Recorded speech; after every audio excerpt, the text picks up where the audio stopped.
Wow, you don't half like to take your time, do you? Anyway, my turn now. What was I doing? Oh yeah, tornadoes. Only the coolest of the storms. Right, where do we start with tornadoes? Oh yeah, the start of them. Right, tornadoes are formed usually in places where the heat is like really hot. The ground warms up and wet air begins to rise, and you've already learnt this, haven't you? Well, thanks for telling me. Ugh. Anyway, when the warm, wet air reaches the cool, dry air, they tend to disagree with each other, and storm clouds can form. Meanwhile, the damp air rising up can be very fast, and the winds coming from all different directions make it spin around, spinning really, really fast. Yeah, anyway. This is where the actual tornado comes in. What happens basically is a bit of visible cloud actually dips into the spinning column of air and gets quickly nearer to the ground.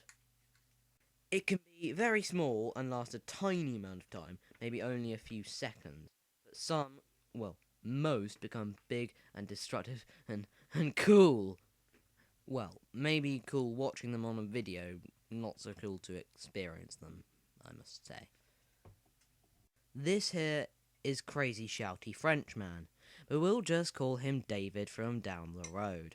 Now, David from down the road likes to do all sorts of crazy and, in my very correct opinion, stupid things. Like once, he jumped into a swimming pool full of explosive iron chickens.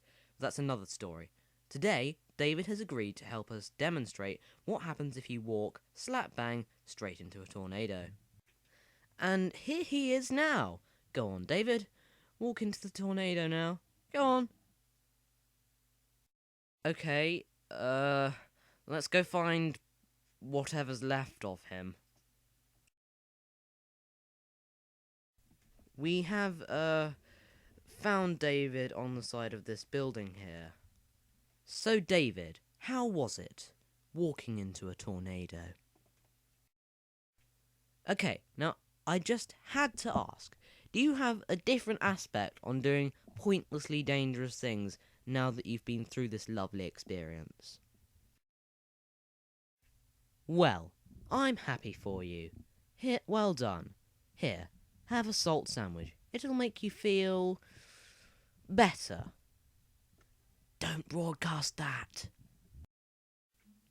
Before you start, Harry... What's wrong with me? I just want to let my bit be a message to you all. If a tornado comes near your town... Get out, you all going to die. And on that happy note, Harry. Hello, I'm a person, and I'm going to talk to you about extreme weather. And I'm going to talk to you about heavy rainfall, what will lead to floods. What is not very good at all, is it, Jed and Jake? First of all, we need to know how rain is formed. The water cycle is how the rain is made. First of all the water is dissolved from lakes and seas and evaporated to the clouds. When the clouds hold too much rain and can't hold on to the rain much longer, the clouds will let the water drop, what will make rain in the future. Yeah. Yes, now we're going to talk about floods, people. Floods are very interesting. Yes. Floods can be devastating and can be as high as 10 meters.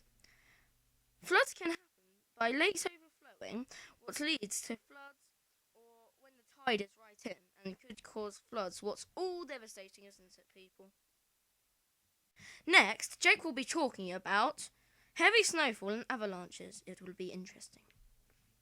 Jed, you're meant to have the heavy tsunami coming at me now. Now I'm going to hand you over to Jake, I think. Yeah, it's Jake. Yeah, guys. Yeah. I think I should go now. Bye. Hi, I'm Jake, and this is my part of the extreme weather presentation. So listen up, children. I'm showing you about the snowy weather extremes, such as avalanches and blizzards.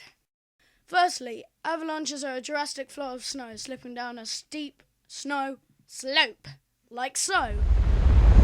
Avalanches kill more than 150 people a year, most of which are skiers and snowboarders. Avalanches are most likely to happen after a snowstorm, and most avalanche slopes are facing to the north, the east, or the northeast. 514 avalanches have happened in America from 1950 to 1997. Oh dear! This shows that avalanches are extremely dangerous for humans and the environment. My second extreme weather, children, is blizzards. Yay! First of all, a blizzard is not the same as a snowstorm, it's just incredibly similar. A blizzard has stronger winds during its rage. This is how a blizzard forms. 1. Cold air is needed to make snow. 2. Moisture forms into clouds. And 3. Warm air rises over cold air and it snows. The wind picks up and a blizzard forms. Amazingly, winds can get as fast as 35 miles an hour during a blizzard. About 187 inches of snow fell when a blizzard hit Alaska in 1953. Unlucky.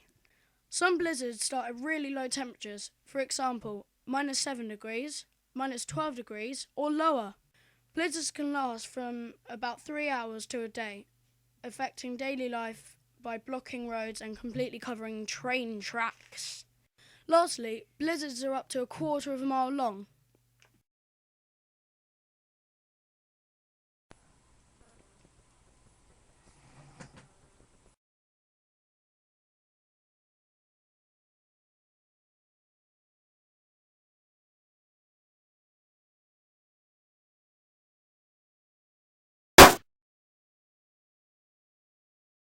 Hello. Let me tell you a little thing about what I like to call. Extreme heat.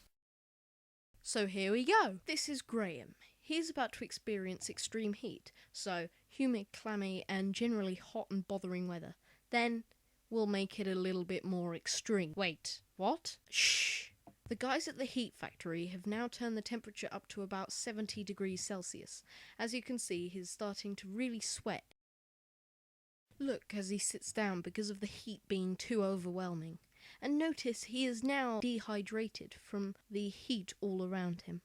There is no water supply, so, he's a bit thirsty. As soon as you go into overwhelming temperature, your body detects hazardous heat and starts trying to make everything normal again. Extreme heat can cause heat stroke, a very serious condition which occurs when your body temperature is at a very dangerous level. The symptoms of heat stroke are burning feeling on the skin, dry throat or tongue, nausea, vomiting, diarrhea, and loss of consciousness. And more, of course, but those are pretty much the main ones. So that's extreme heat. Now let's move on to drought. And here to tell you a brief explanation is the animated barbershop quartet. Drought is when a certain region lacks water. Drought usually occurs when a region has under average precipitation. Drought can last anywhere between weeks and years. And even if it's a short amount of time, it could be incredibly dangerous. Now I'll show you the effects of drought on the barbershop band themselves. No, you will not. Due to the deficiency of water, there is no food, so famine. Drought can cause disease because the water that is there is always unclean, and those who choose to drink it will probably die. And of course, because of that, there will be thirst. So,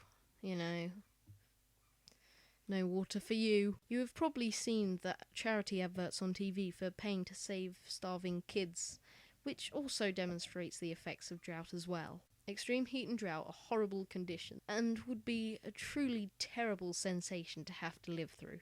So thank you for watching my section.